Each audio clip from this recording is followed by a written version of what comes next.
Les vraies voix Sud Radio, 17h-19h, Cécile de Ménibus. On vous souhaite la bienvenue. On est ravis de vous retrouver aujourd'hui sans Philippe David. Ouh, c'est cool. Non, je plaisante. Philippe se reviendra bien sûr lundi avec nous. En tout cas, 0826 300 300, c'est le numéro qu'il vous faut si vous voulez participer à cette émission jusqu'à 19h. Allez, sommaire de cette émission, le grand débat du jour à 17h30. Le gouvernement Barnier sous pression après avoir présenté son projet de budget 2025. Des orientations critiquées de toutes parts. Trop de nouveaux impôts, disent les macronistes, pendant que d'autres s'inquiètent des coupes budgétaires avec par exemple 4000 suppressions de postes d'enseignants. Donc on se pose la question, est-ce que les prévisions restent trop optimistes, comme le dit le Haut Conseil des finances publiques? Est-ce qu'il fallait prôner la rigueur aussi de l'Elysée? Est-ce que c'est un coup dur pour les retraités? 0826 300 300. Avec cette question, Barnier va-t-il pouvoir gouverner? 149.3. Et puis le coup de projecteur des vraies voix, le prix Nobel de la paix a été décerné à une organisation japonaise de survivants d'Hiroshima, de Nagasaki, qui lutte contre l'arme atomique. C'est la deuxième récompense du comité Nobel à des opposants au nucléaire depuis 2017, alors que la crainte nucléaire plane venant de Vladimir Poutine et de l'Iran. Est-ce que ce prix Nobel de la paix peut contribuer à apaiser les tensions? Et sommes-nous aux portes d'une véritable menace nucléaire? Décerné aux rescapés d'Hiroshima et de Nagasaki, le prix Nobel de la paix envoie-t-il un message politique? On va en parler avec nos invités. On vous souhaite la bienvenue. C'est les vraies voix jusqu'à 19h. Les vraies voix Sud Radio. Et autour de moi pour m'accompagner. C'est difficile de dire moi quand tu as l'habitude de dire nous, Philippe Bilger. Comment ça va, Philippe? Mais c'est pas désagréable, une forme de narcissisme. Oui. Vous écoutez, moi j'en abuse. Ouais, vous avez bien raison. Si vous pouviez le faire pour deux, ça m'arrangerait. Et Virginie Calmel, c'est avec nous, présidente de Futurae, de cette belle école. Ça va, Virginie? Bonjour, ça va bien, merci. Comment ça va cette école? Je vous le demande à chaque fois. Mais eh bien, ça va très bien. Tous les étudiants ont fait leur rentrée. Ouais. Et comme je vous le rappelle, nous formons en bachelor et en master aux industries créatives. Non, mais c'est bien de le rappeler. C'est bien. Des métiers qui recrutent, voilà, qui ont besoin de jeunes et on veut que les jeunes ne connaissent pas le chômage. Il n'y a pas de reconversion chez vous? De plus vieux, ça va peut-être venir. Non, mais ça viendra effectivement, parce qu'on sent que de plus en plus il faut former. D'abord, il faut se former tout au long de la vie. Ensuite, on change de métier, ce qui n'était pas le cas des générations précédentes. Regardez Philippe Bilger qui était plombier zingueur. Voilà, absolument. Et qui maintenant est chroniqueur. Voilà, c'est fou. Non, mais c'est trêve de plaisanterie. On a besoin d'avoir des gens qui soient formés à des compétences qui sont attendues par les entreprises. Et tout au long de sa vie. Et tout au long de sa vie, absolument. Et Nicolas Corato est avec nous, spécialiste en communication politique, vous le connaissez bien chez nous, et président fondateur de think tank Place de la République. Merci. Bonsoir. D'être là, Nicolas. Vous savez comme on vous aime, bien entendu. Alors c'est pour ça que je suis là. Si vous m'aimez, je reviens. Ouais, revenez comme vous voulez. 0800 MB, partez pas tout de suite, restez là. 0826 300 300. Et vous savez que nous aimons en tout cas vous avoir au téléphone. Geoffrey de Valenciennes qui est avec nous. Bonsoir Geoffrey. Oui, bonsoir. Bienvenue sur Sud Radio et merci de nous accompagner tous les jours. La sécurité au Japon, selon vous, est top?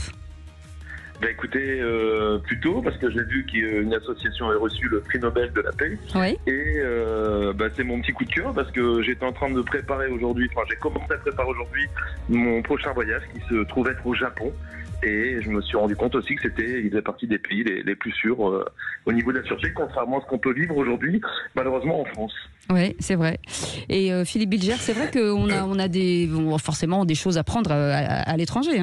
Sûrement, mais l'étonnant, c'est que Geoffrey parle de la sécurité au Japon et j'imaginais qu'il parlait de la sécurité sécuritaire, régalienne. Et un jour, je parlerai aux vraies voix du scandale absolu qui s'est produit au Japon avec une personne qui a fait plus de 50 ans de détention et qui est sortie dans un état lamentable.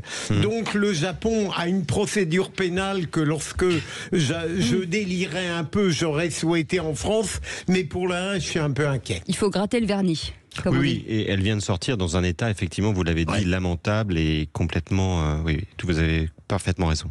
Et Carlos Ghosn l'avait bien compris. Oui.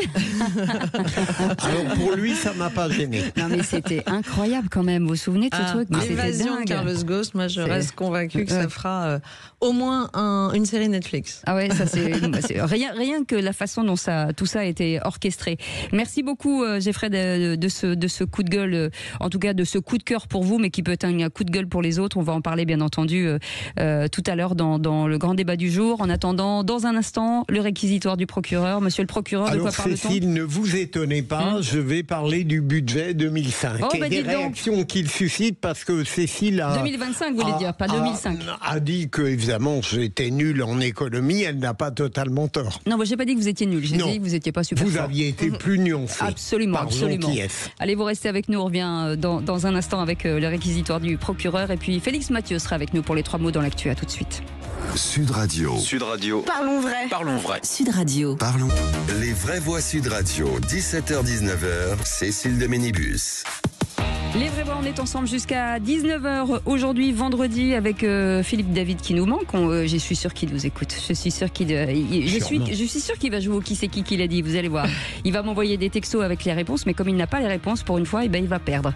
Avec nous aujourd'hui, Philippe Bilger qui est avec nous, Nicolas Corato, président fondateur du think tank Place de la République, Virginie Calmels que vous connaissez bien maintenant, présidente fondatrice de Futurae, et dans un instant, les 3 mots dans l'actu avec Félix Mathieu. Bonsoir Félix. Bonsoir Cécile, bonsoir tout le monde. De quoi parle-t-on ? On va parler de l'ambassadeur israélien convoqué au ministère des Affaires étrangères pour ses tirs sur des casques bleus au Liban, de ces catholiques aussi, de ces catholiques à genoux en plein Paris pour réparer, je cite, le blasphème de la cérémonie des JO. Ça plaît pas à tout le monde cette prière de rue. Et puis de Kylian Mbappé qui se repose en boîte de nuit pendant le match de l'équipe de France hier soir. Ça non plus, ça plaît pas à tout le monde en 3 mots. Ça donne ambassadeur, blasphème et discothèque. Merci Félix Mathieu. À tout de suite. La parole est au procureur. Les vraies voix Sud Radio. Le réquisitoire du procureur. Philippe Bilger. Philippe Bilger, le budget 2025 qui suscite la colère des LFI et des RN. Absolument. J'ai été frappé en lisant les réactions de la presse et sur les réseaux sociaux du ressentiment quasiment général contre ce projet de budget 2025. Et même pour quelqu'un qui n'est pas un spécialiste, il y a des choses évidemment qui m'ont surpris. La suppression dont on parlait tout à l'heure des 4000 postes d'enseignants j'allais dire non pas en maternelle et en primaire, l'étrange inversion du budget de la justice et du ministère de l'Intérieur, des réductions à la santé, un ensemble de choses qui laissent penser que avec une main de fer, le gouvernement a été obligé de réduire sensiblement les dépenses au point que quelqu'un a parlé d'une saignée. Alors moi, l'interrogation que je pose à mes 2 amis qui sont bien plus spécialistes dans ce domaine que moi-même, c'est est-ce que ce gouvernement pouvait faire autrement, où je précise mon interrogation à partir du moment où il était contraint à une rigueur, évidemment, compte tenu du fait que enfin on a mis en cause le responsable exclusif de cette faillite depuis 7 ans, c'est-à-dire le président de la République. Est-ce qu'on pouvait imaginer un autre budget alternatif aussi rigoureux, mais peut-être plus équitable? C'est une question que je pose. Eh ben, on court, parce qu'on en reparlera dans le grand débat dans quelques instants. Nicolas Corato. Est-ce qu'il faut répondre tout de suite au procureur ? Oui, on peut. Est-ce que la partie civile peut s'exprimer, monsieur le procureur ? Je pense que vous posez une question d'abord démocratique, mon cher Philippe. La question, c'est est-ce que ce sujet-là que vous posez aujourd'hui sur la table et qui est sur le débat public depuis 15 jours, est-ce que c'est pour ça qu'ont voté les Français en juillet ? Qui, en juillet, a posé la question de la dette sur la table du débat public ? Qui a posé la question de la réduction de la dette, de l'augmentation des impôts, de la baisse des dépenses publiques sur la campagne législative ? Aucun des partis, aucun, y compris le NFP ou y compris le Rassemblement national, n'avait prévu, n'avait proposé, n'avait présenté aux électeurs ce genre d'alternative. C'est-à-dire que personne n'a voté pour le budget que vous présentez aujourd'hui, monsieur le procureur. Et personne en aura parlé, en tout cas pendant les interviews, on n'en a pas entendu parler non plus. J'ajoute même que dans le camp de monsieur Wauquiez, de monsieur Barnier, pardon, c'est très révélateur comme lapsus. Je me souviens du pacte législatif présenté après le second tour par monsieur Wauquiez et monsieur Retailleau, qui disait il y a 2 lignes rouges.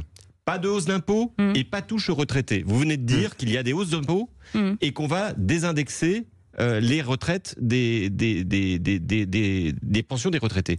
Donc manifestement, il y a un hiatus entre ce qui s'est passé démocratiquement en juillet et ce que ce gouvernement est en train d'appliquer aujourd'hui en octobre. Rapidement. Pour répondre à notre ami procureur, oui, moi je pense qu'on pouvait faire autrement. Je l'ai même proposé. Je pense qu'il y a à un moment donné un consensus qui là pour le coup était celui des Français, quel que soit leur vote en juillet. C'était un problème de pouvoir d'achat. Et donc il fallait combiner une réduction drastique du budget avec une hausse du pouvoir d'achat. Et je l'ai proposé, 40 milliards de suppression d'aides directes aux entreprises qui ne servent à rien. On croit encore que l'économie, c'est de l'assistanat d'entreprises au bord du dépôt de bilan et on subventionne l'emploi, ce qui est une erreur. Il vaut mieux baisser les charges. Et moi, j'avais proposé 40 milliards de suppression d'aides aux entreprises en direct, 20 milliards qui auraient permis de baisser les charges et à ce moment-là d'augmenter pour tous les salariés instantanément leur salaire net. C'est donc une hausse de leur pouvoir d'achat instantané et 20 milliards qu'on pouvait malheureusement allouer à un trou, parce que c'est comme ça que ça s'appelle, d'une mauvaise gestion pour rehausser, pour éviter ce déficit public. Mais évidemment qu'il y avait d'autres solutions. Le problème, c'est qu'il faut être créatif. Là, on nous sort des choses qui, ont été expérimentées des dizaines et des dizaines de fois sans que ça ne marche. Et on en parlera tout à l'heure. Absolument. Ça peut même avoir un effet négatif sur la croissance. Allez, merci beaucoup Philippe Bilger. Tout de suite, les 3 mots dans l'actu, c'est avec Félix Mathieu. Et les 3 mots dans l'actu, ambassadeur, blasphème et discothèque. Le ministre français des Affaires étrangères convoque l'ambassadeur d'Israël après des tirs contre des casques bleus de l'ONU au Liban. Des catholiques à genoux sur une passerelle parisienne, ils ont organisé une prière de rue pour, je cite, réparer le blasphème de la cérémonie d'ouverture des JO. Des élus s'en émeuvent. Et puis la photo qui fait grimacer les supporters des Bleus, Kylian Mbappé, photographié dans une boîte de nuit à Stockholm hier soir pendant le match France-Israël qu'il avait séché soi-disant pour se reposer. Les vraies voix Sud Radio. La France condamne la poursuite des tirs israéliens délibérés contre la FINUL. Communiqué du ministère français des Affaires étrangères qui convoque l'ambassadeur d'Israël à Paris. 2 casques bleus blessés, condamnation sans appel aussi du secrétaire général de l'ONU, Antonio Guterres. Je condamne évidemment le fait qu'une fusillade ait eu lieu contre un local de l'ONU en blessant des casques bleus. Cela constitue une violation du droit international humanitaire. Les casques bleus doivent être protégés par toutes les parties au conflit. Ce qui s'est passé est évidemment condamnable. Le chef de l'ONU, Antonio Guterres, avec la traduction de Majid Deimat. Pendant ce temps, le gouvernement libanais réclame un cessez-le-feu entre Israël et le Hezbollah. Les frappes d'hier soir ont fait 22 morts et 117 blessés, selon le ministère libanais de la Santé. Notez qu'à 18h45, à propos de guerre, de paix, dans le coup de projecteur des vraies voix, on va évoquer aussi le Nobel de la paix qui, lui, est décerné à une organisation japonaise de lutte contre l'arme nucléaire, association constituée de rescapés des bombardements atomiques d'Hiroshima et de Nagasaki en 1945. Philippe Bilger, peut-être. Alors, en fait... Pardon, Cécile, je pensais autre chose. Vous pensiez à moi, là, vous étiez en train de... Non, mais pardon. Allez, la suite. Deuxième mot, blasphème. Des catholiques ont organisé une prière de rue, je cite, pour réparer le blasphème de la cérémonie d'ouverture. C'est quand même assez dingue. Un chapelet de réparation sur les lieux du blasphème, ce sont leurs mots. Une petite foule de croyants à genoux sur les lieux du tableau qui avait été comparé à la scène du Christ et de ses apôtres, mais version Philippe Catherine avec des drag queens. Plus de riches, plus de pauvres, quand on redevient tout nu. Alors oui, ils ont prié sur la passerelle parisienne qui a vu la cérémonie d'ouverture dont ils ne se sont toujours pas remis, comme pour racheter nos âmes, un peu comme moi quand je vais à Confesse pour racheter mes péchés après avoir entendu des insanités au sein de l'équipe des vraies voix. C'est très long alors. Sauf que cette prière de rue organisée par des gens notamment de la très à droite Civitas, eh bien ça n'a pas plu à tout le monde. Cher Bruno Retailleau, écrit le sénateur communiste de la capitale Yann Brossa, 250 personnes organisaient une prière de rue dans le 7e. Le blasphème n'existe pas, les prières de rue sont interdites. Allez-vous remettre de l'ordre, demande Yann Brossa. Quant à Benjamin Hamar de la CGT, il ajoute, je le cite, silence médiatique et politique, imagine le bordel si c'était des musulmans. Voilà. Il n'a pas tort, Philippe Bilger. Oui, pardon Cécile, j'ai retrouvé ce que je voulais trop dire. Trop tard. Je voulais parler d'Israël, en fait. J'ai eu un petit problème de formulation.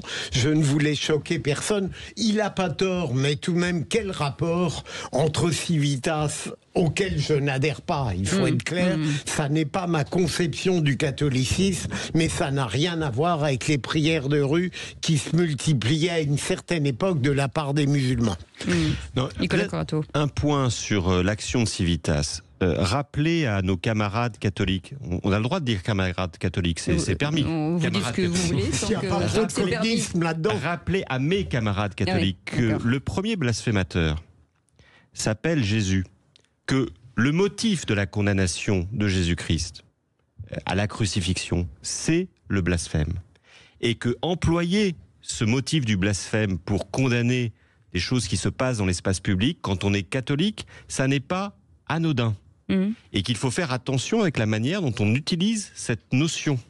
Et donc je dis à tous les catholiques que je croise, parfois les dimanches matins, que je pense qu'on serait plus utile à utiliser d'autres notions dans d'autres espaces et sur d'autres sujets que simplement pour effectivement organiser ce genre de manifestation qui ne me semble ni convenable ni très efficiente. Pour répondre à Yann Brossard, je pense quand même qu'on l'entend peu quand il s'agit de prières de rue des musulmans. Donc il faut quand même pas exagérer. Ça va pas défrayer la chronique. C'est quand même extrêmement limité. Et le vrai sujet est ce qui vaut pour les uns vaut pour les autres. Oui, mais la différence c'est que les prières de rue des musulmans, c'était aussi parce que justement il n'y avait pas forcément des lieux de culte. Et c'est aussi pour ça que la France laïque a voulu aussi qu'il y ait des lieux de culte pour les musulmans. Et moi j'y suis plutôt favorable une fois encore, parce que les prières de rue ou de cave, c'est pas idéal.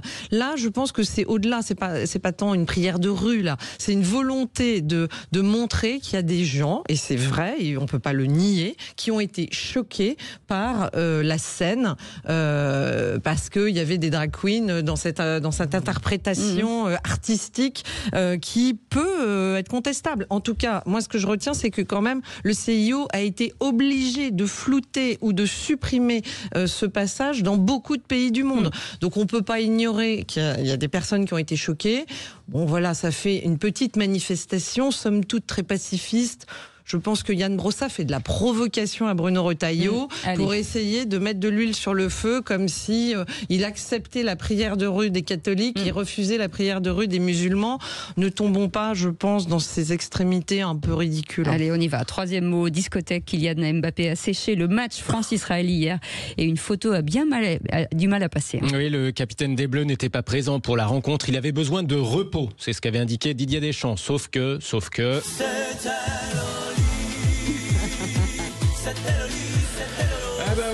que apparemment il n'était pas fatigué pour la troisième mi-temps. Comme on dit, il a été photographié dans une boîte de nuit hier soir. Et ça a bien du mal à passer. Alors soyons exacts niveau programmation musicale. A priori, la boîte de nuit où il a été vu se trouve à Stockholm. Voilà, c'est mieux en Suède, merci Julien.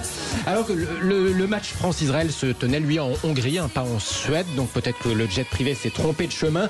Certains se demandent si après le PSG, il n'y a pas quand même un début de désamour pour le maillot de l'équipe de France, puisque avant ça, pareil, sa blessure à la cuisse l'avait empêché de jouer en bleu, mais pas pour son nouveau club, le Real. Ça aussi, ça a du mal à passer. Bon, on va quand même se consoler avec le score d'hier soir, France-Israël.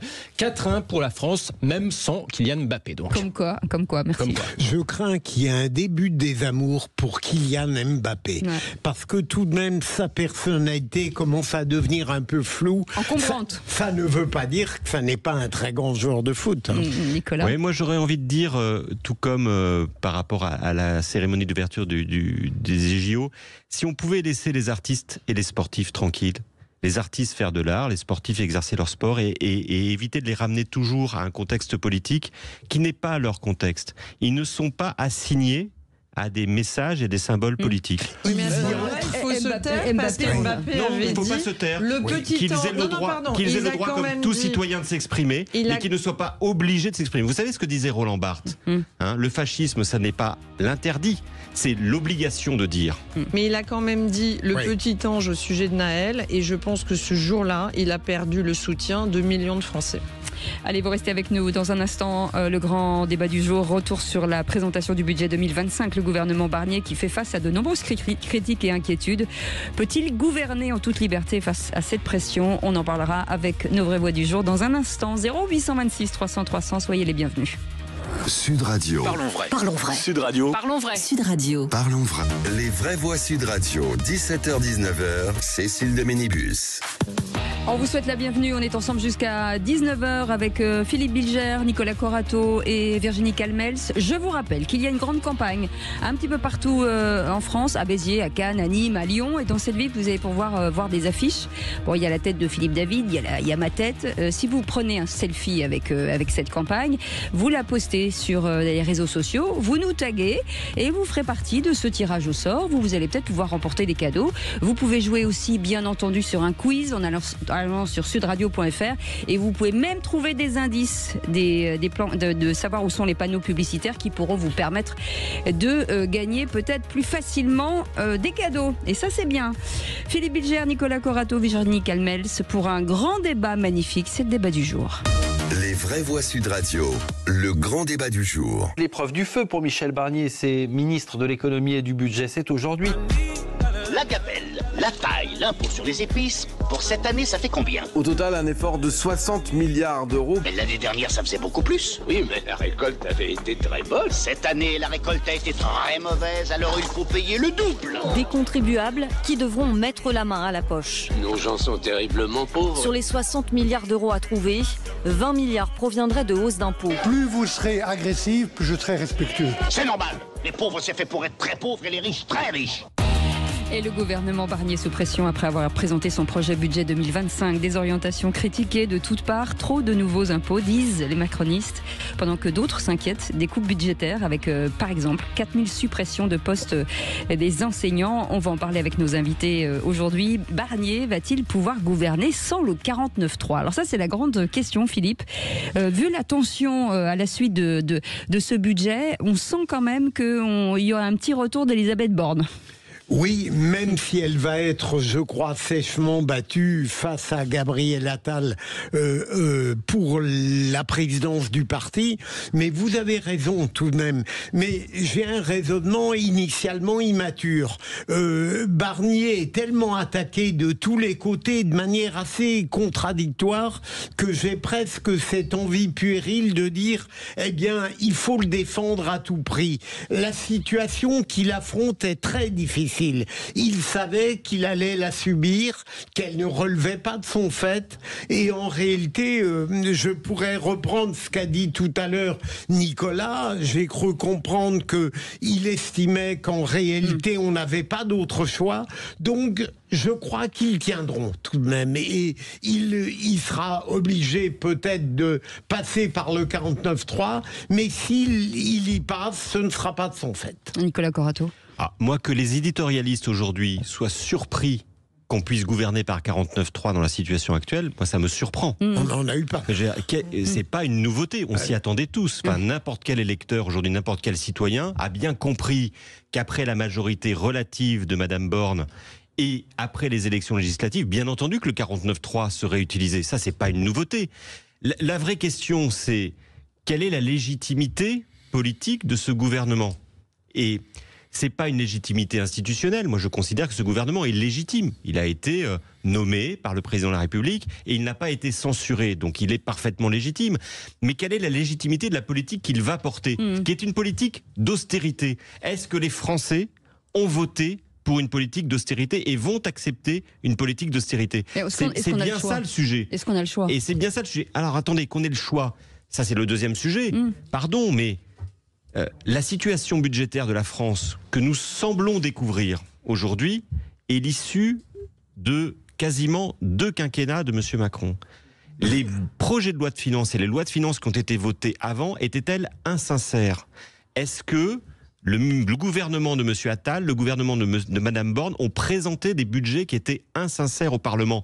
C'est la seule question qui devrait nous intéresser. Et si on avait un Parlement qui assurait et qui assumait l'entière de ses compétences, il devrait provoquer une commission d'enquête pour savoir pourquoi est-ce qu'aujourd'hui on découvre un état des finances publiques dans un état aussi dramatique. Oui. C'est ça le sujet. Virginie Calmels. Alors, je suis d'accord avec Philippe Bilger sur le fait qu'il faut quand même rappeler que Michel Barnier hérite d'une situation catastrophique et qu'on a quand même envie de lui rendre hommage sur le fait, 1, de s'y coller, parce que c'est pas si évident, et 2, de vouloir... Oui, et de vouloir bien faire. Ça, je pense que c'est un honnête homme qui a envie de réussir et qui trouve à son arrivée, pour rejoindre ce que vient de dire Nicolas Corato, il y a quand même une forme de découverte quand même. Donc ça, c'est un sujet. C'est que il y a bien eu un moment où on a un petit peu caché la vérité, probablement dû à des échéances électorales. Hein. Rappelons qu'avant la dissolution, il y a quand même eu des européennes.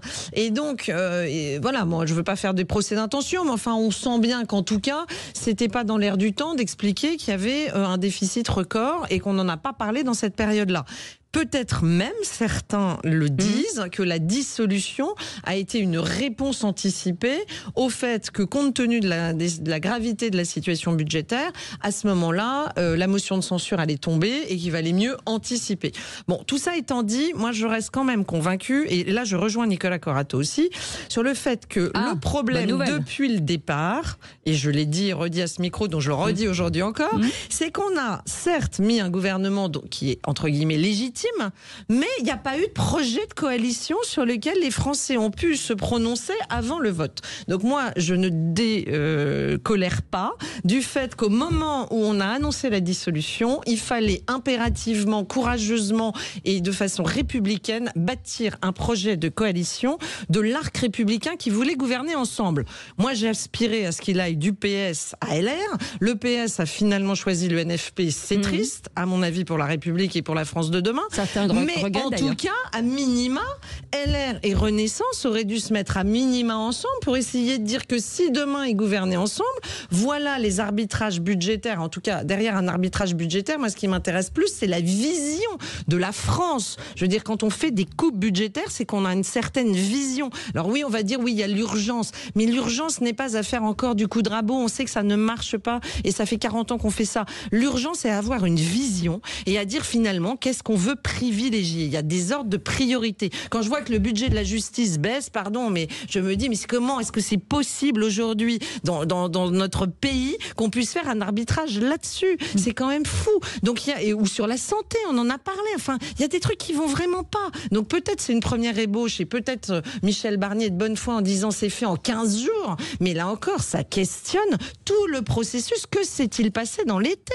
Enfin, je veux dire, ils n'étaient pas en vacances normalement. Ils étaient un gouvernement provisoire de transition, mais ils avaient quand même une responsabilité. Et pardon, je décolère pas non plus d'entendre les macronistes nous expliquer qu'il fallait faire autrement, parce que là, objectivement, l'absence totale de sentiment de responsabilité est quelque chose sur lequel je pense on pourrait débattre aussi. C'est pas possible. J'ai bien conscience que l'argument de l'urgence ne vous paraît pas convaincant, mais tout de même, on était. Non, mais je veux dire, on était confronté à une situation qui appelait des initiatives peut-être pas mûrement réfléchies. Deuxième élément, vous parlez entre le macronisme et la droite républicaine, il était extrêmement difficile de prévoir un programme commun puisqu'ils étaient profondément presque aux antipodes sur tous les sujets fondamentaux. Ah non, ça je peux pas vous dire ça. C'est dire ça malheureusement non. Enfin, sur certains sujets oui, mais quand on n'a pas de majorité, quand on a une coalition, on doit abandonner les choses qui sont vraiment clivantes pour construire un projet non pas politicien, mais un projet d'urgence pour les Français. Les Français, ils attendaient du pouvoir d'achat, ils attendaient une restauration des comptes publics parce que sinon tout le monde va payer et tout le monde va trinquer, et ils attendaient une vision sur la sécurité. Mais je veux dire, sur 3-4 sujets, il y aurait pu y avoir des arbitrages, il y aurait pu y avoir un projet commun. D'ailleurs, le NFP a bien réussi à le faire. Nicolas, prenez la parole. C'est plus la carpe et le lapin. Non, mais je ne veux pas couper Virginie. C'est plus la carpe et le lapin sur le NFP que sur Renaissance LR. Sans parler de la carpe et de lapin, regardons pourquoi pourquoi les Français ont voté en juillet. Et pourquoi ils n'ont pas voté. Ils ont voté, si je prends les 2/3 des électeurs, pour le pouvoir d'achat, pour des solutions sur la sécurité et pour des solutions sur l'immigration. Je prends le spectre large. On dit la même chose. Qui a voté pour une politique d'austérité et de désendettement du pays ? Qui a voté pour ça? Oui, mais on l'aura pas dit. Quels sont les Français qui ont voté pour ça? Et ça pose quand même une vraie question de consentement à l'impôt et de consentement à l'effort. Et c'est tout le problème de Michel Barnier qui, j'en suis d'accord, s'en sort plutôt pas mal dans cette synthèse impossible à obtenir avec une population qui n'a pas été prévenue et, il faut le dire, des responsables politiques qui n'ont pas été responsables. Allez, 0826 300 300 avec Geoffrey qui était avec nous. Une petite réaction, Geoffrey. Oui, c'est Geoffrey. Geoffrey, pardon, oui. J'ai un problème avec les prénoms. Hein, vous pouvez m'appeler Céline. Depuis tout à l'heure, moi, je suis toujours très ébahi d'entendre les gens sur votre antenne parler de républicain, de consensus, de regroupement, de tout ça. Mais quand je vois M. Barnier, quand même, ce qu'on a oublié de dire, il y a deux choses. La première, c'est que tous les gens qui se succèdent au gouvernement ne sont jamais responsables de leurs actes. On a Bruno Le Maire qui vient quitter le gouvernement, il nous a laissé une dette de 1000 milliards de dettes, et il est parti, tout va bien, la vie continue pour lui. Ces gens-là ne sont jamais responsables de leurs actes. Je peux vous garantir que demain, ces gens-là, on leur file du goudron et des plumes quand ils ont fait de la merde, je suis désolé du terme, je peux vous garantir qu'ils vont certainement gérer beaucoup mieux que ça. Vous avez qu'à filer du goudron et des plumes aux gens qui détournent de l'argent, aux gens qui ont des conflits d'intérêts, des choses comme ça, vous allez voir qu'ils vont faire beaucoup plus attention. Et la deuxième chose, quand j'entends parler de groupement, de programme, de tout ça, les gens qui reviennent aujourd'hui, comme M. Barnier à 73 ans, c'est des gens qui nous ont amené le problème et qui aujourd'hui reviennent en héros. Parce qu'il ne faut pas oublier que la dette, elle est là, mais elle est là depuis bien avant Sarkozy déjà. Hein. Et ces gens-là n'ont fait que accentuer cette dette. Les gens de leur parti, qu'on a eu la gauche, on a eu la droite, la dette n'a cessé d'augmenter et on continue de croire que ces gens-là vont nous sauver. Allez, restez avec nous, Geoffrey. Alors moi, j'écoute Geoffrey et je le rejoins sur un certain plan. Je suis exaspéré par la tradition française qui, dans beaucoup de domaines, donne des promotions à ceux qui ont échoué. Mais en matière politique, moi, je veux bien qu'il y ait une relève qui serait capable de mieux faire. Mais où est-elle? À droite comme à gauche. Nicolas Corato, enfin Virginie et Philippe, quand on voit qu'ils augmentent le budget du Sénat, de l'Assemblée, de l'Élysée, est-ce que c'est pas une provocation quelque part? Est-ce que c'était le moment de faire ça? Vous avez raison, il y a quand même une question d'exemplarité. Même si moi je ne suis pas sur le registre, je pense qu'il faut un statut de l'élu, je pense qu'il faut que nos élus soient indemnisés à la hauteur de leurs efforts, je pense qu'il faut que notamment nos parlementaires aient les moyens, y compris matériels, d'agir et de contrôler et d'enquêter, ce qui n'est pas le cas aujourd'hui. Donc je suis pour le renforcement des moyens au service de nos élus. Mais oui, quand j'entends Yael Braun-Pivet dire qu'il n'y a pas d'économie à faire sur l'Assemblée nationale, alors que ce gouvernement prévoit des hausses d'impôts et des dépenses et des baisses de services publics, oui, ça me choque. Dans le symbole, dans l'annonce, dans la manière dont elle l'exprime, oui, je pense que tous les élus ont des efforts à faire. Tout comme, je pense aussi qu'il faut qu'on renforce leurs moyens de contrôle, notamment de la dépense publique. Notre Parlement devrait être beaucoup plus aidé, beaucoup plus assisté, beaucoup plus accompagné, encadré. Et je pense qu'aujourd'hui, c'est pas normal que Bercy ait plus de moyens que le Parlement pour contrôler la dépense publique. Peut-être que si demain c'était le contraire, on n'en serait pas dans la situation dans laquelle nous sommes aujourd'hui. Le sujet, c'est quand même l'efficacité de la dépense publique. Et ça, pardon, mais Philippe Bilger disait, il y a une urgence. Ok, il y a une urgence parce que certaines personnes n'ont pas fait leur job. C'est-à-dire que l'urgence, elle n'est pas née en 24 heures. C'est pas une vague d'un tsunami qui nous a... on le sait. Le dérapage, il date d'il y a très longtemps, mais accentué considérablement par une politique qui s'appelait le quoi qu'il en coûte. Très peu contesté en France, là, de droite comme de gauche. Tout le monde a trouvé formidable ce quoi qu'il en coûte, sans en voir les répercussions dramatiques sur nos jeunes qui ont été désociabilisés, sur les personnes âgées qui sont mortes seules et sur les hôtels, restaurants qui, sans travailler, avaient tranquillement leur rentabilité. Mais ça veut dire que quoi, vous étiez contre ? Moi, personnellement, je pense qu'on a eu une politique qui a été d'arroser tous azimuts et très mal. Et en privant en plus certains acteurs économiques de travail, et on a quand même fermé, il faut se l'en rappeler, des cliniques privées pendant le Covid. C'est-à-dire qu'on a eu des gens qui sont morts parce qu'il y a une idéologie française qui a dit que tous les patients Covid devaient aller à l'hôpital public. Donc on fermait et on indemnisait des cliniques privées. Donc on peut pas dire qu'on a tout bien fait. Et quand je dis ça, je jette la pierre à personne parce que c'était pas facile. Mais soyons réalistes et à un moment donné, reconnaissons qu'on ne fait quand même pas tout bien et que les erreurs du passé devraient servir à l'avenir. Depuis, on n'a pas du tout adressé le sujet de l'efficacité de la dépense publique. J'ai été élue en région, je vous assure, il y a encore beaucoup d'argent public et les gens ne comprennent pas parce qu'ils voient bien qu'on n'est pas un pays en voie de développement. Elle est habitée, Virginie. Non, mais il y a beaucoup d'argent public mal utilisé et malheureusement, on est encore en train de dire, vous savez quoi, on est politique, on va augmenter les impôts. Mais les gens n'en peuvent plus et se disent, on a une bande d'incapables. Je me demande tout de même, et je le dis avec modestie, compte tenu de ma compétence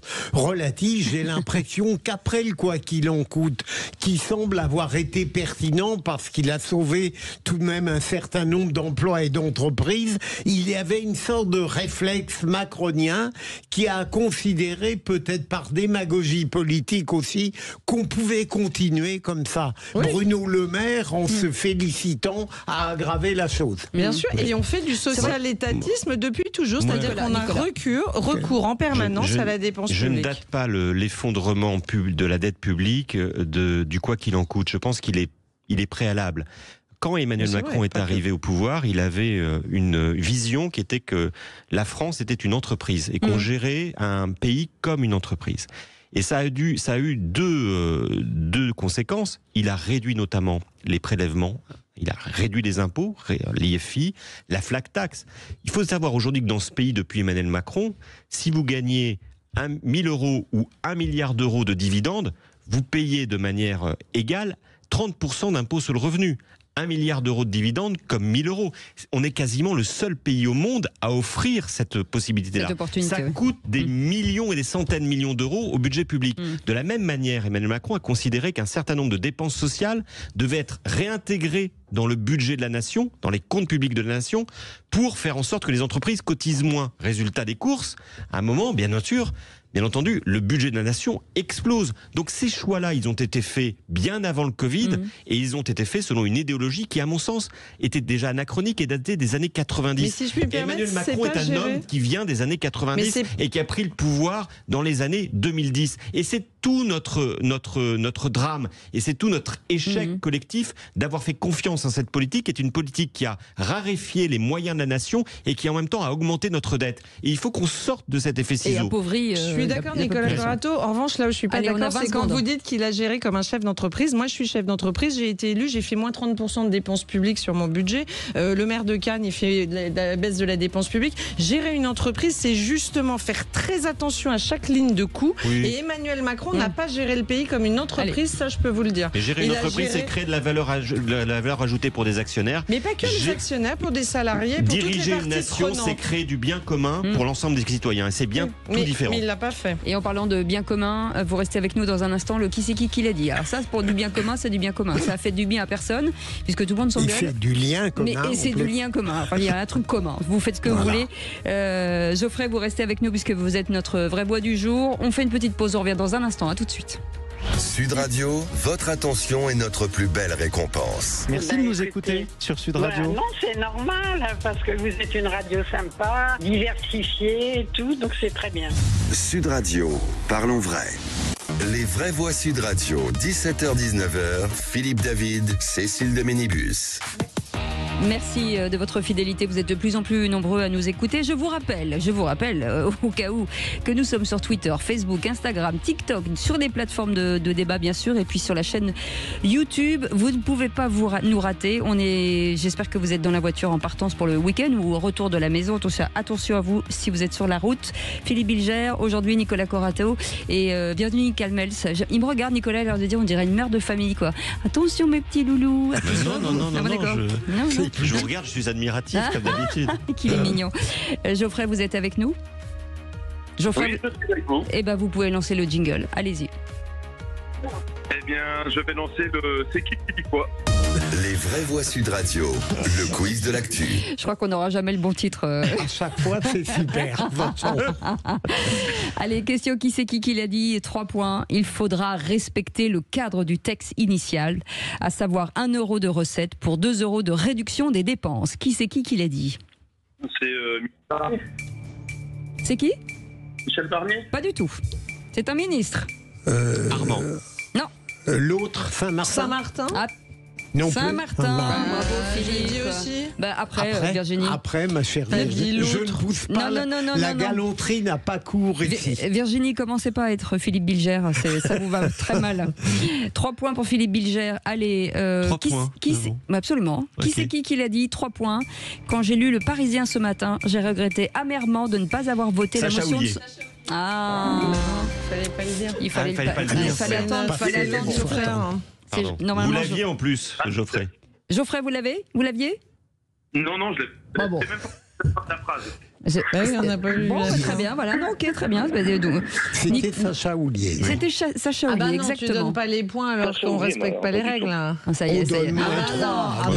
C'est pour la gauche, Cécile. C'est pour la gauche. Quand moi j'ai répondu avant l'auditeur, on m'a jamais compté mes points. Vous avez vu comme oui, les vous, ma chère Virginie, elle fait du vous étiez favoritisme avec Nicolas. Tandis que Nicolas connaissait la règle. Et il n'y a rien à gagner, c'est pour vous dire. S'il y avait de l'argent, ce serait terrible. Heureusement qu'on n'est pas au Parlement. Exactement. Question, qui c'est qui l'a dit? 3 points. Ça tape dur en parlant du budget. Gérard Darmanin. Non. Coquerel. Non, c'est une femme. Tondelier. Non. Panot. Syndicat. Léon. Binet. J'ai dit avant. Léon. C'est très juste, moi j'ai dit Binet, donc j'adore. Allez, qui c'est qui l'a dit? 3 points, écoutez bien, et c'est Geoffrey qui répond en premier. On demande encore une fois aux salariés et aux retraités de passer à la caisse pour payer ce déficit. Geoffrey? C'est quelqu'un d'assez... C'est quelqu'un? Martinez. On n'entend pas ce que vous dites.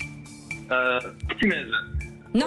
Fort. Ça pourrait pas être du côté du Chenu ou quelque chose comme ça. Non, mais vous avez dit tout à l'heure, c'est quelqu'un de la CGT, vous avez dit tout ça. Binet. Oui. Ben là, je l'ai dit avant. J'ai dit, moi, c'était Binet. Virginie Calmels. Mais je ne discute pas, Virginie. Non, regardez, prenez exemple sur moi. Comme ça, vous allez passer un bon week-end, Philippe. Question, qui c'est qui l'a dit? 1 point. Nous allons demander un effort de 60 milliards d'euros aux Français. Je veux que cet effort soit juste et réparti équitablement. Qui a dit ça, Geoffrey? Bon, là, c'est Barnier. Barnier. 1 point pour Geoffrey. Question, qui c'est qui l'a dit? 2 points. Écoutez bien, Israël ne veut pas la destruction de l'Iran, là où l'Iran veut la destruction d'Israël. Geoffrey? Ouais, je réfléchis. Non, alors les vraies voix? Netanyahou? Non, c'est un Français. Un Français. Qui ça? Non. C'est pas Baron? Non, c'est un ministre. Des armées. Le Cornu. Rotaillot. Non, mais désormais, mais non, le Rotaillot, il est pas ministre de l'Intérieur. Alors c'est moi, du justesse. Philippe Bilger. Question, qui c'est qui l'a dit? Allez, la dernière.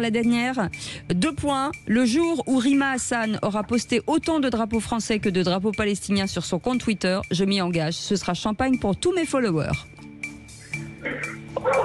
J'aurais dit Mélenchon. Non. Jean Messia. Non. On cite jamais suffisamment Jean Messia. C'est pas Goldnadel? Non. C'est un animateur radio. Arthur. Non. Animateur radio.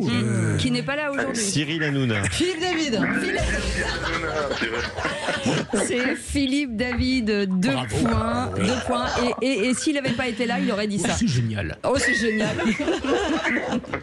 Alors, ça fait Virginie 3, 6, 8 points. Philippe 6 points. Nicolas Corato, moins 3, donc déjà dans la cave. Et Geoffrey, 1 point. Bravo Virginie Calmels qui a gagné ce jeu magnifique. Merci Geoffrey d'avoir joué avec nous et merci beaucoup. Je voudrais répondre à une chose. Oui. C'est possible. Tout à l'heure, on a dit qu'il faudrait qui serait là pour faire la relève derrière des gens comme M. Barnier. Si vous ne donnez jamais l'opportunité aux autres de prendre la relève, vous ne pourrez jamais le savoir. Eh ben voilà, vous avez raison. C'était une très belle phrase. Merci beaucoup Geoffrey d'avoir été avec nous. Vous savez, 0826 300 300, vous pouvez bien entendu commenter avec nos vraies voix du jour. Dans un instant, le journal, la météo, et on vous retrouve dans un instant. À tout de suite. Sud Radio. Sud Radio. Parlons vrai. Parlons vrai. Sud Radio. Parlons vrai. Les vraies voix Sud Radio, 17h-19h, Cécile de Ménibus. On vous souhaite la bienvenue si vous venez de nous rejoindre. Je ne sais pas où vous êtes, mais en tout cas, on est ravis de vous accueillir comme tous les jours, de 17h à 19h, du lundi au vendredi. Ce petit commerce de proximité où on peut parler, on peut boire un café, on peut s'engueuler, on a le droit. Bien entendu, du moment qu'on se respecte les uns les autres. Autour de cette table, Virginie Calmels est avec nous, présidente fondatrice de Futurae. Allez voir sur le site internet, c'est assez étonnant de ces métiers de demain dans l'industrie créative. Il en faudra de plus en plus, et forcément, ça devrait vous intéresser. Nicolas Corato, qui est avec nous, président fondateur du think tank Place de la République, passionnant aussi avec des sujets intéressants, et Philippe Bilger, président de l'Institut de la Parole et auteur de ce livre, on le rappelle encore, ça faisait longtemps, Libre Propos d'un inclassable chez Nouvelle Librairie. Voilà. Il est épuisé, mais pas moi. Eh ben, tant mieux.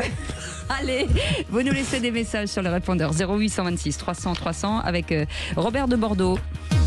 Les vraies voix Sud Radio.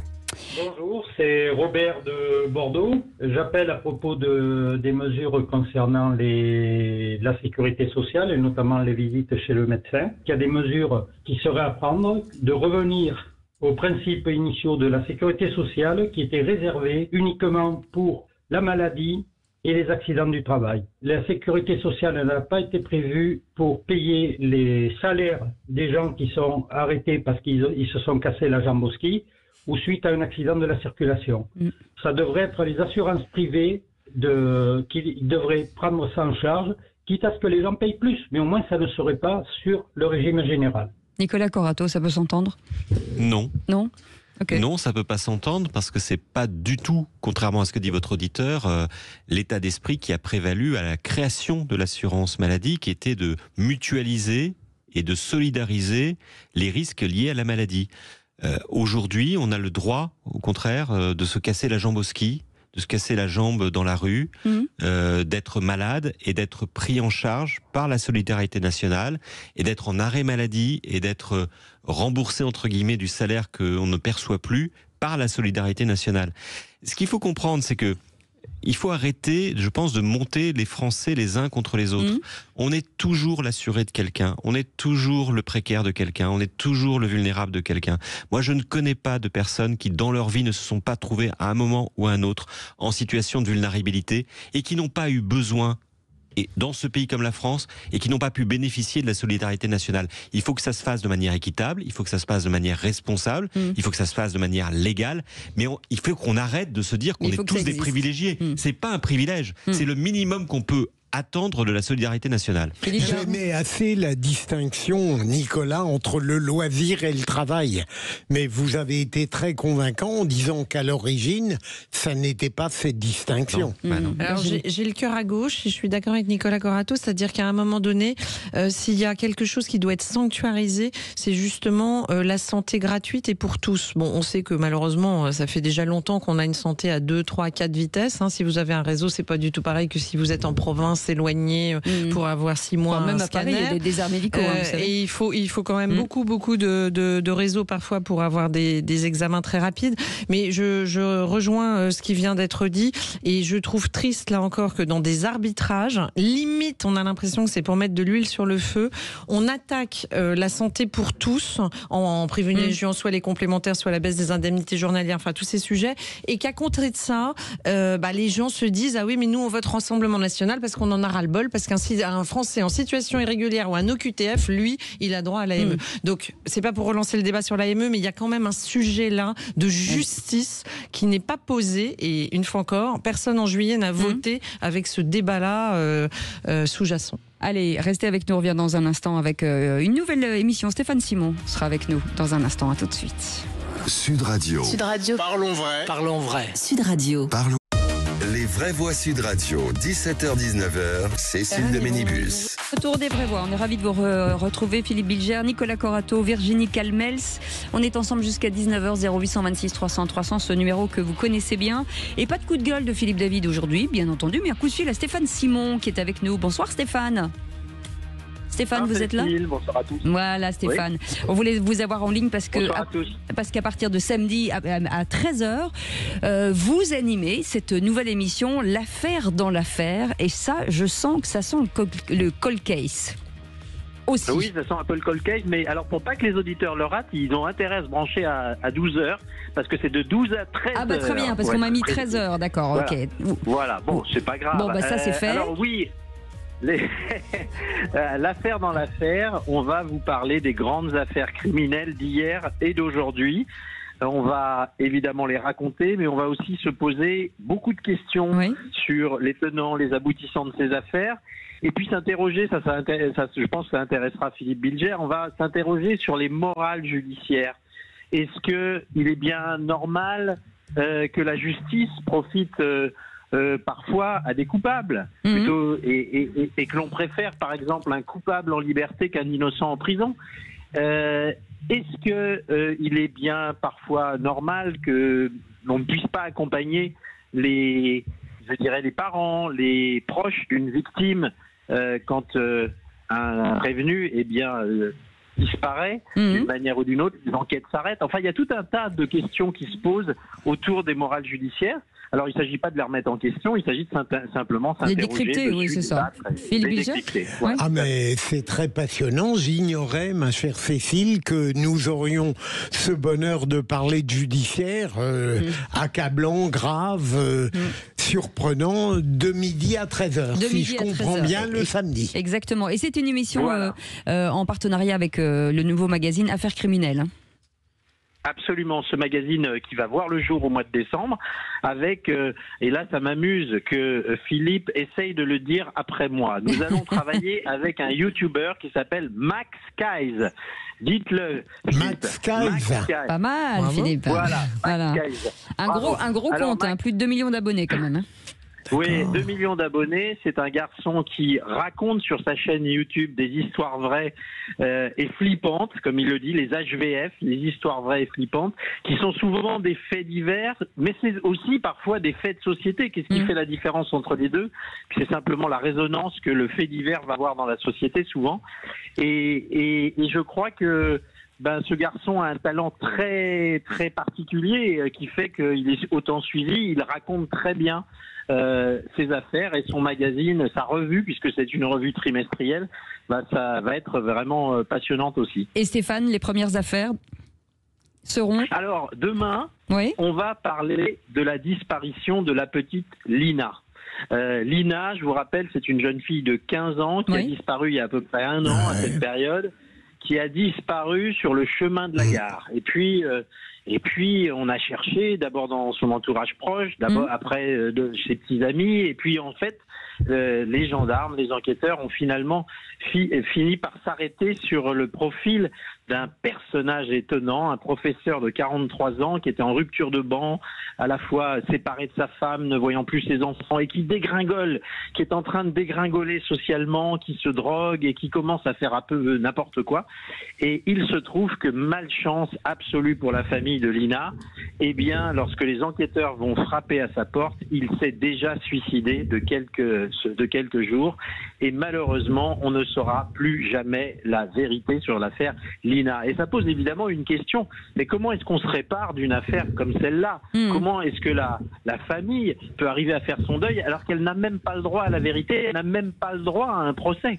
Alors évidemment, on pourrait se dire à quoi sert de faire un procès puisque le principal mis en cause n'est pas là, et c'est de ce point de vue que résonne, je dirais, la justice. Pour autant, est-ce que quand on n'a pas le droit à un procès, on arrive à tourner la page comme ça et à faire le deuil de son enfant? C'est pas si simple. C'est une vraie question. En tout cas, on vous retrouve avec grand bonheur, Stéphane Simon, le samedi de midi à 13h. Ça s'appelle L'affaire dans l'affaire, avec l'influenceur Max Kaiz. Et vous pouvez d'ores et déjà vous abonner à cette revue, la revue Affaires criminelles, c'est ça? Oui, on peut s'abonner sur affaires au pluriel criminel au pluriel.fr. Et évidemment, là, on a des offres avantageuses en ce moment. Voilà. En tout cas, rendez-vous samedi. Merci Stéphane Simon. Allez tout de suite, le tour de table de l'actu des vraies voix.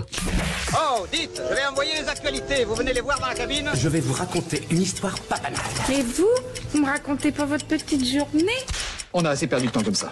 Le tour de table de l'actualité. Et on reste dans les affaires, Philippe, puisque vous vouliez revenir sur l'ignominie du procès Pellico. Et oui, alors je pourrais faire référence à ce que vient de dire Stéphane Simon, Cécile.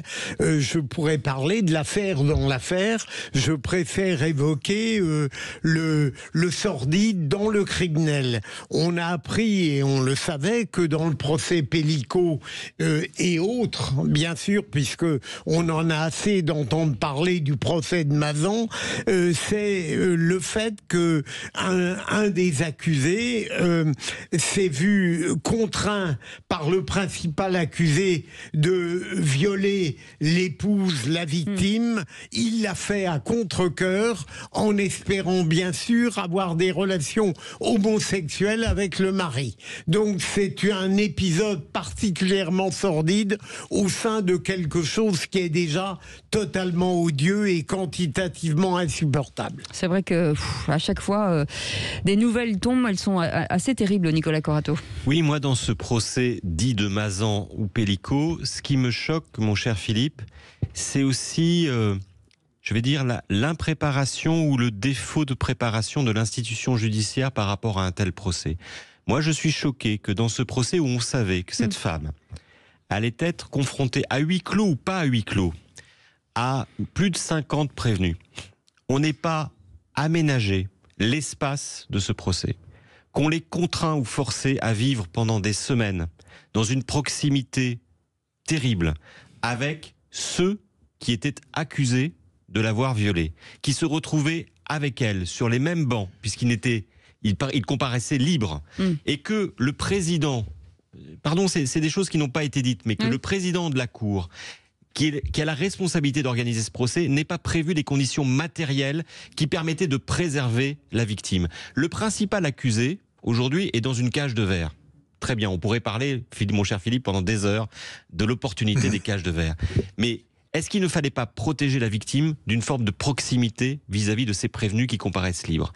Et moi, je trouve que la justice française manque d'humanité, manque d'empathie quand elle organise de tels procès. Et je pense à Madame Pellico, dont je comprends que parfois, elle s'est assise quasiment à genou contre genou avec certains de ses accusés. Vous imaginez ce que ça peut provenir et procurer dans l'imagerie et dans la psychologie d'une femme qui a vécu ce qu'elle a vécu. Moi, je trouve que la justice ne protège pas, y compris pendant l'audience, les victimes. Virginie Calmes.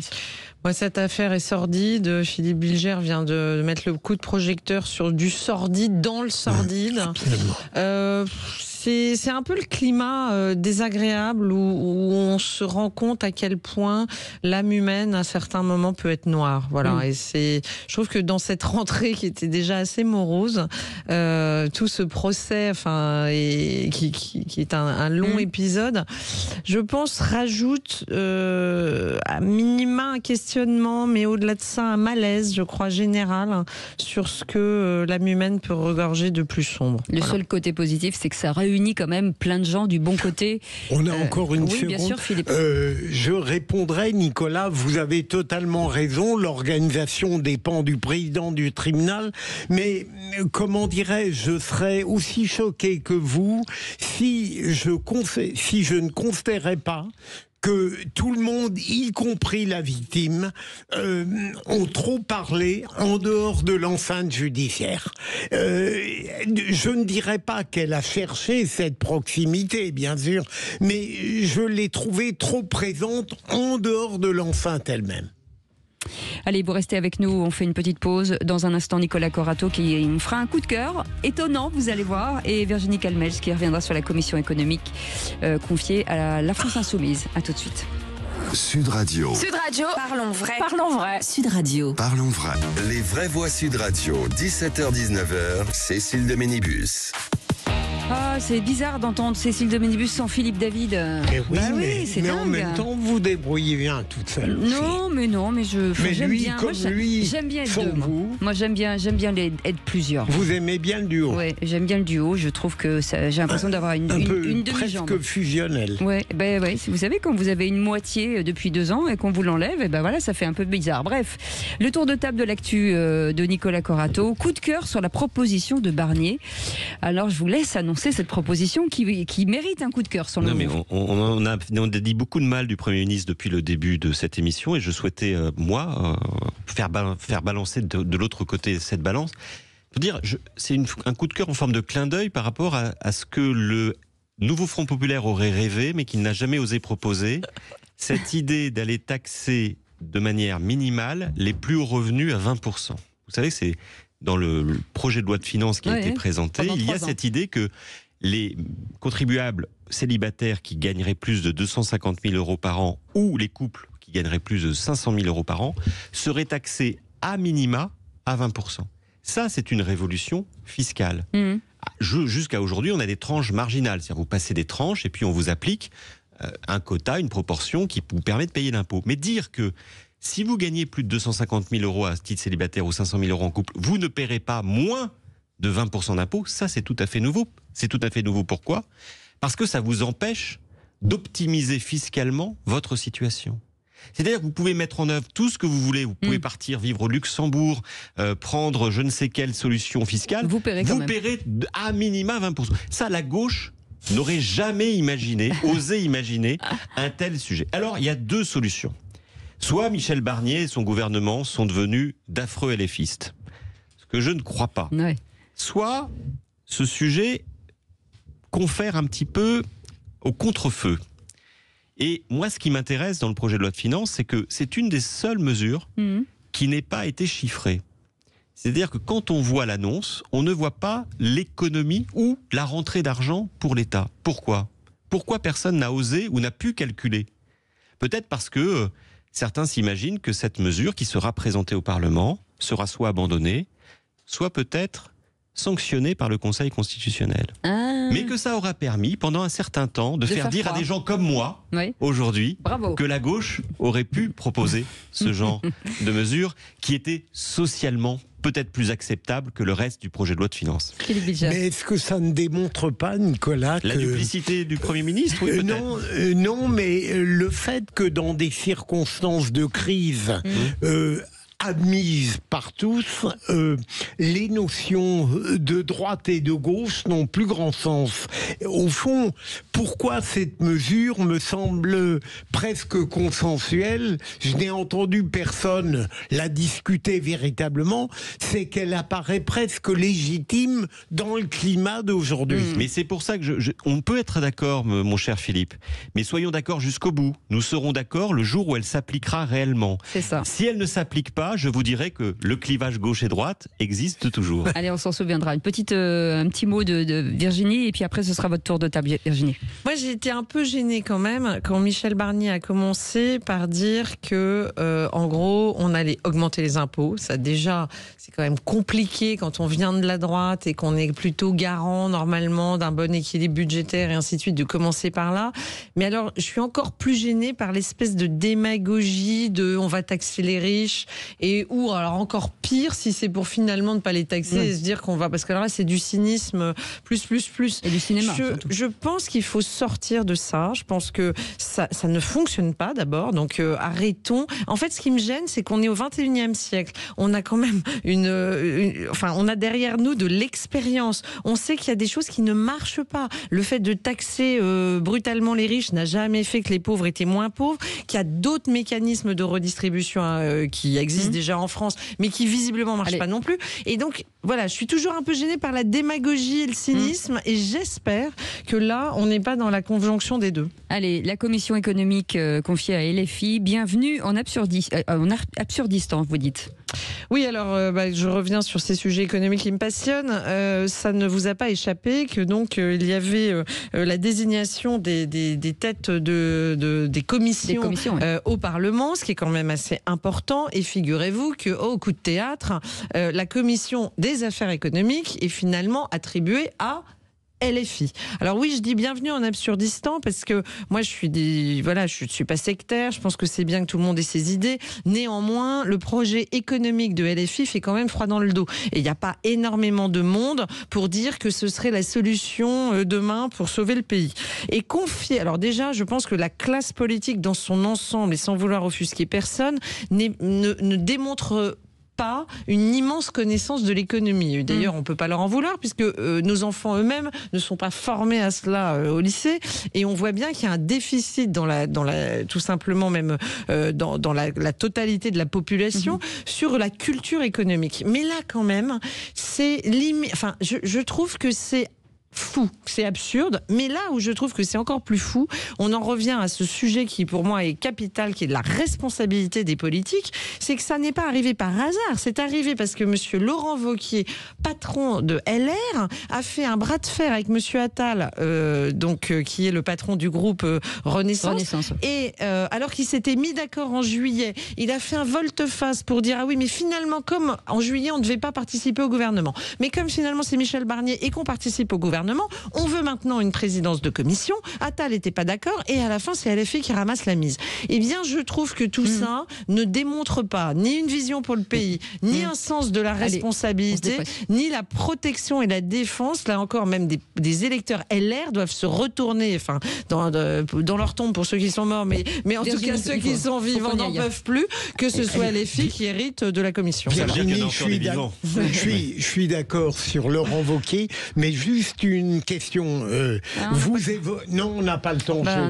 Virginie, qui est toujours brève, là, risquerait d'être un peu longue sur ma question. Ouais. Mais je la pose pas. C'est compliqué parce que à un moment donné, allez-y Nicolas, si vous voulez réagir. Non, mais juste, moi ce que je comprends, c'est que pour une fois, on ne doit pas en vouloir à LFI. Tout ça est de la faute de la droite. Ouais, d'accord, vous avez le temps de la poser, alors allez-y. Non, lorsque vous parlez, micro.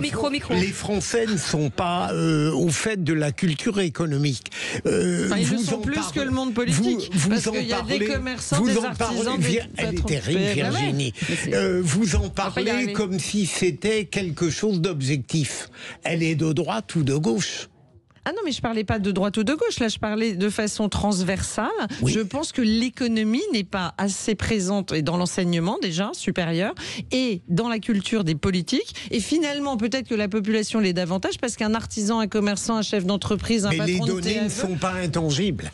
Non, mais globalement, on voit bien, pardon Philippe, vous voyez bien quand même que dans l'arc politique actuel, que ce soit de Marine Le Pen à LFI, on a des gens qui sont très gênés sur les sujets économiques, ça se voit. Il y a une inculture quand même qui se voit. Vivement le week-end, Virginie, ça va vous détendre. Pour aller tout de suite, l'info plus de Félix Mathieu. Les vraies voix Sud Radio. Et la situation reste tendue aujourd'hui en Martinique après l'instauration d'un couvre-feu nocturne. Oui, il est un peu plus de 12h30 là-bas, mais ça n'est pas retombé. Loin de là, des barricades enflammées, des magasins brûlés ou pillés, des pilleurs à moto. La situation reste tendue sur fond de protestation contre la vie chère. Alors toute la nuit, les forces de l'ordre ont encore tenté de contenir les émeutiers qui ont érigé des dizaines de barrages à travers l'île française des Antilles.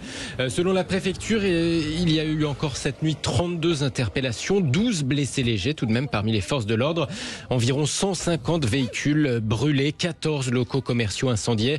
Ça reste un peu moins quand même que la nuit précédente. Pour rappel, la Martinique est en proie depuis septembre à une mobilisation contre la vie chère qui a dégénéré là depuis quelques jours en violence urbaine, des violences qui semblent vraiment avoir passé un cap. C'était non pas la nuit dernière mais celle d'avant, la nuit de mercredi à jeudi avec donc le début de ces nombreux épisodes de pillage et actes de vandalisme qui sont toujours en cours à l'heure qu'il est. Merci beaucoup Félix Mathieu. Allez, on revient dans un instant avec Philippe Bilger, Nicolas Corato, Virginie Calmels. Dans un instant, retour sur le prix Nobel de la paix attribué à une organisation japonaise composée de rescapés d'Hiroshima et de Nagasaki pour sa lutte contre les armes nucléaires. Dans un climat actuel, est-ce finalement un prix politique? On en parle dans un instant. À tout de suite. Sud Radio, votre attention est notre plus belle récompense. Je voulais vous dire que j'appréciais vraiment Sud Radio sans vouloir vous flatter parce que vous êtes les seuls quasiment qui êtes capables d'inviter des personnalités qui ont des points de vue différents. Sud Radio, parlons vrai. Les vraies voix Sud Radio, 17h-19h, Cécile de Ménibus. Les vraies voix jusqu'à 19h ce soir. Une bonne semaine avec Philippe Bilger. C'était bien cette semaine, hein? Elle est bien, elle finit bien. On est content quand elle finit, mais le lundi, on est heureux. On est content de revenir avec aujourd'hui Virginie Calmels, présidente fondatrice de Futurae, et Nicolas Corato, spécialiste en communication politique et président fondateur du think tank Place de la République. Est-ce que vos travaux de Place de la République, on peut les voir quelque part? Alors oui, on pourra les voir quand le nouveau site sera en ligne, dans le mois qui vient. Vous savez qu'on est à l'ère du numérique. Mais je sais, oui, vous savez, on part des diligences et on arrive à l'ère du numérique. Vous savez, c'est la gauche aujourd'hui, elle a du mal. Laissez-nous un peu le temps. On vous aime bien quand même. Allez, tout de suite, le coup de projecteur des vraies voix. Les vraies voix Sud Radio, le coup de projecteur des vraies voix. Le comité norvégien du prix Nobel a décidé de décerner le prix Nobel de la paix 2024. Antoine Dupont. À travers moi, ce prix récompense le Stade Toulousain et l'équipe de France. Ça va pas, Paul. À l'organisation japonaise Nihon Idankyo. L'organisation qui lutte contre les armes atomiques et pour les droits des personnes victimes de bombardements atomiques au Japon notamment. Et le prix Nobel de la paix a été décerné à une organisation japonaise de survivants d'Hiroshima et de Nagasaki qui lutte contre l'arme atomique. C'est la deuxième récompense du comité Nobel à des opposants au nucléaire depuis 2017, alors que la crainte nucléaire plane venant de Vladimir Poutine et de l'Iran. Alors la question est, est-ce que ce prix Nobel de la paix peut contribuer à apaiser les tensions? Sommes-nous aux portes d'une véritable menace nucléaire? Vous pouvez répondre à cette question sur notre site.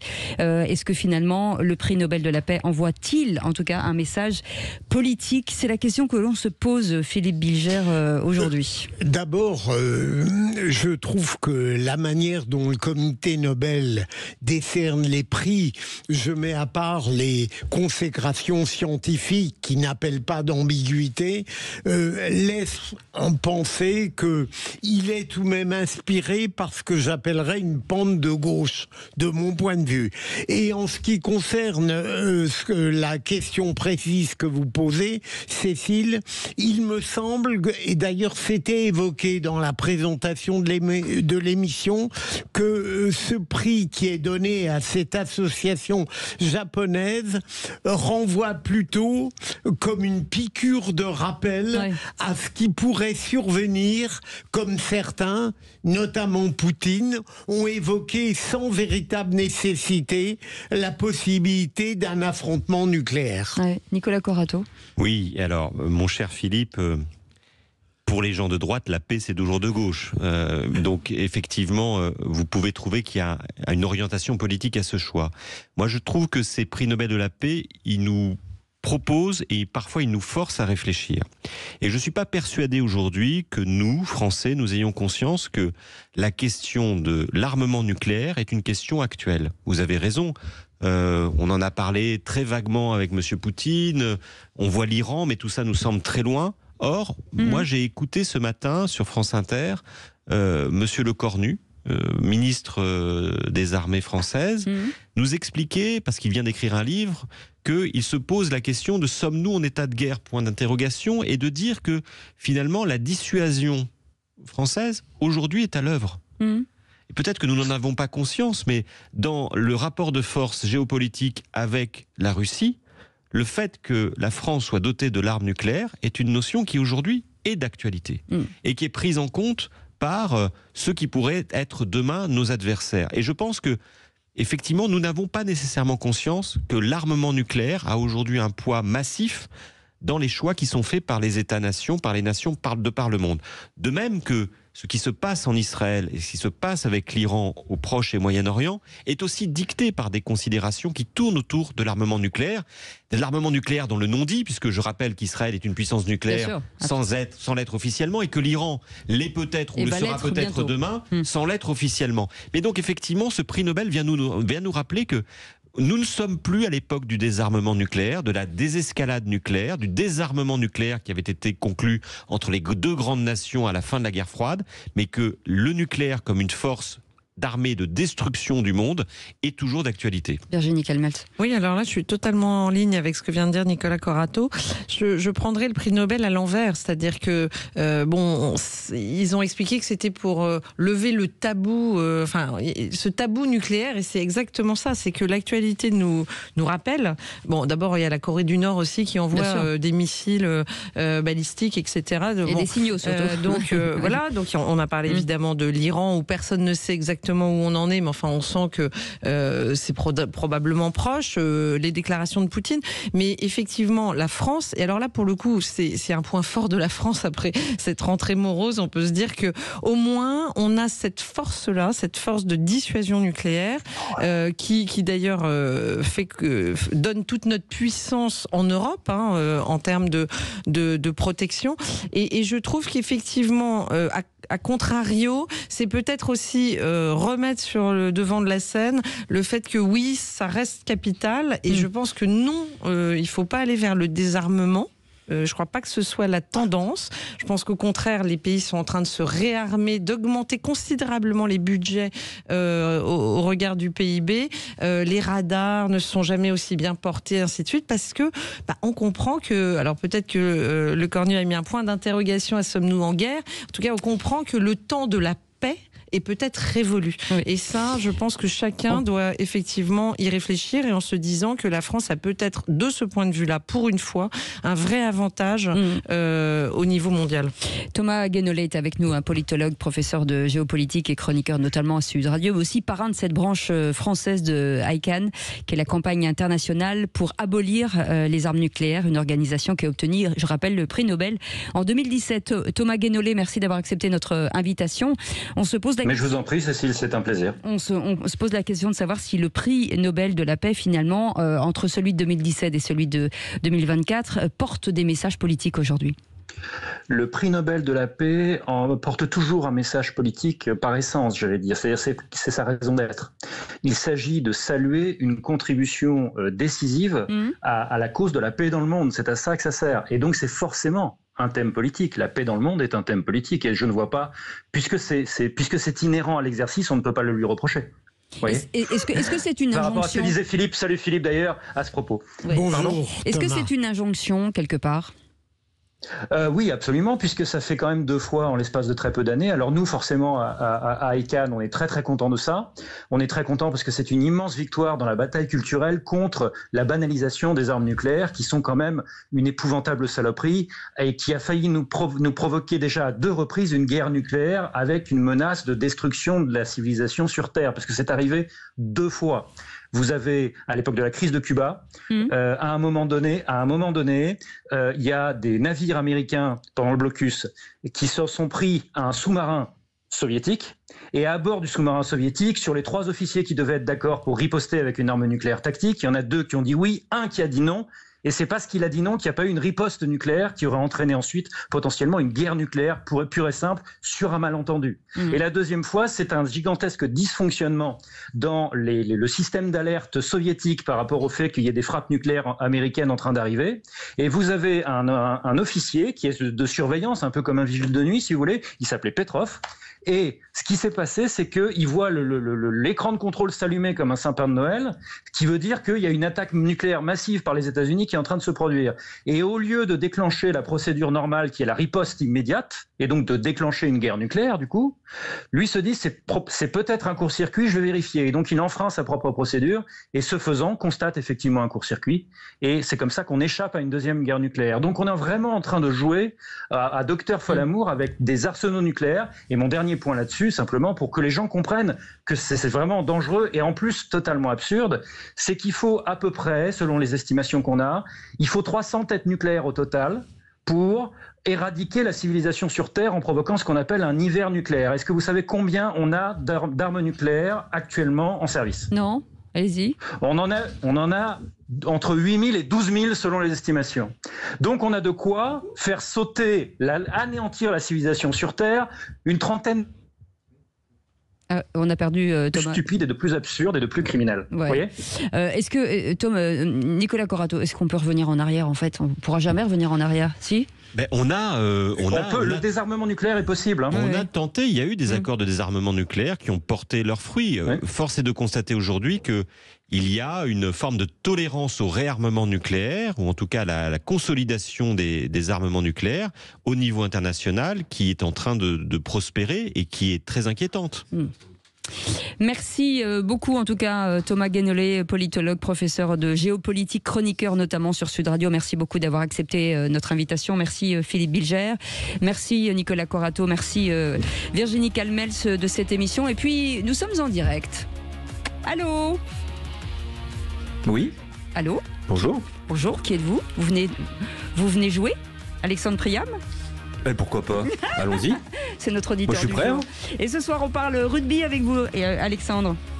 Tout à fait, on va parler rugby effectivement ensemble ce soir avec la Pro D2 qui reprend sur Sud Radio.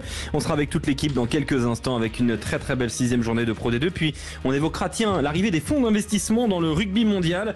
La Nouvelle-Zélande a cédé aux fonds d'investissement, peut-être bientôt les Springboks. Est-ce que la France va tenir longtemps ? Pour l'instant on ressemble un petit peu à un village d'irréductibles gaulois dans ce de fonds d'investissement qui investissent dans le rugby. On en parle dans un instant avec Philippe Spranger. Allez, et bonne soirée et bon rugby. Et on se retrouve lundi à 17h avec Philippe David. Passez un bon week-end. Salut.